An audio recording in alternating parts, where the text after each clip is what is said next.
On location at a job site in Fresno, California. So this is an install.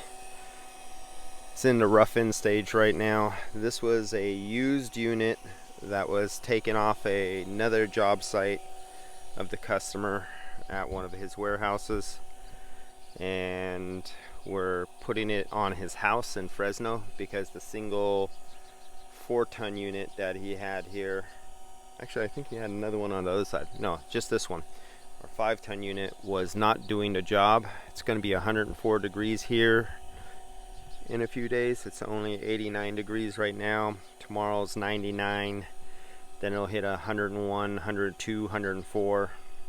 Thank God I'm not going to be here.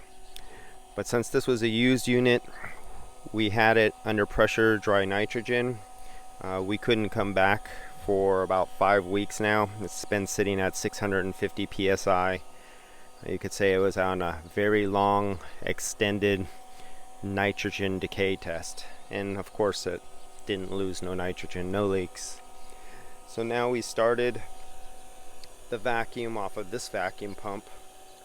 This is my sacrificial vacuum pump because I know they're just opened the line set up to the compressor. Any oil that was trapped refrigerant under the oil.